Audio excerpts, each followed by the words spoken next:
Cut money syndicate বন্ধে পদক্ষেপের বার্তা যেমন দিয়েছেন মুখ্যমন্ত্রী শুভেন্দু অধিকারী, আগের সরকারের উদ্দেশ্যে তিনি বলেছেন বিগত দিনে তৃণমূল সরকার যে পরিবারতন্ত্র দলতন্ত্র কায়েম করেছিল সেখান থেকে বেরিয়ে আসাই হচ্ছে আমাদের লক্ষ্য।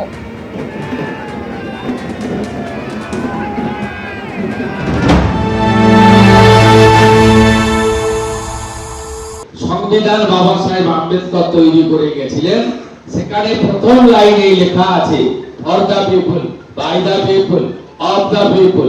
বিগত দিনে তৃণমূল সরকার for the family, by the family, of the family অথবা for the party, by the party, of the party করেছিল।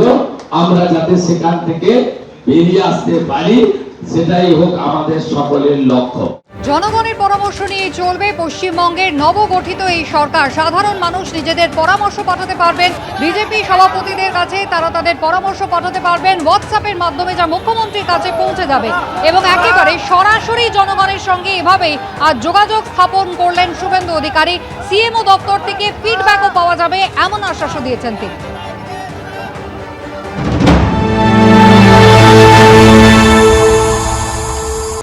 জনগণের অংশগ্রহণ, সাজেশন নিন।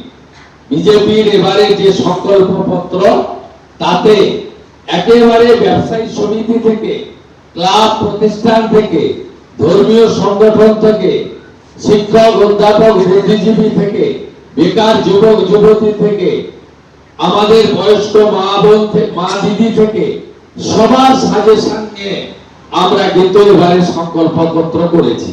আপনারা সুপরামর্শ এবং একটু সময় নবগঠিত বিজেপি সরকারকে দেবেন, এই প্রার্থনা করব।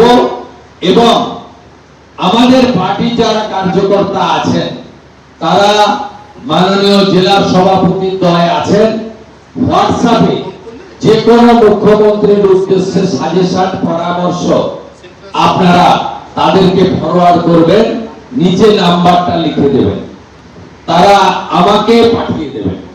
আমি এটা চালু করে দিয়ে গেলাম কাল থেকে। আপনারা যে কোনো সাজেশন অরুণ মন্ডল অথবা হিলের প্রেসিডেন্ট অথবা আমাদের জলপাইগুড়ির প্রেসিডেন্টকে পাঠাবেন, নিচে ডেজিগনেশন এবং ফোন নাম্বারটা দিয়ে দেবেন। আমার কাছে পৌঁছে তো যাবেই, আমার অফিস থেকে আপনি ফিডব্যাকও পাবেন। আগামীকালে ফলতায় পুনর্নির্বাচন রয়েছে, কিন্তু ফলতায় ভোটে নেই জাহাঙ্গীর। তাহলে রক্ষা কবচের কি প্রয়োজন?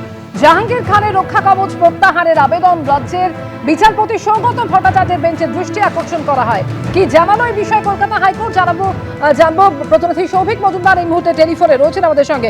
সৌভিক, ঠিক কি নির্দেশ দিল আদালত?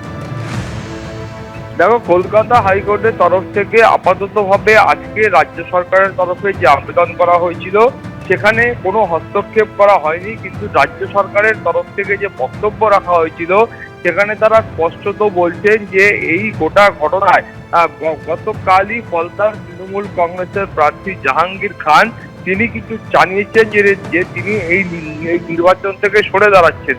ফলে তিনি যখন নির্বাচন থেকে সরে দাঁড়াচ্ছেন তখন সেই পর্যায়ে এই কলকাতা হাইকোর্টের তরফ থেকে যে রক্ষা কবচ দেওয়া হয়েছিল সেই রক্ষা কবচের আদৌ আর এই মুহূর্তে জাহাঙ্গীর খানের কোনো প্রয়োজন নেই।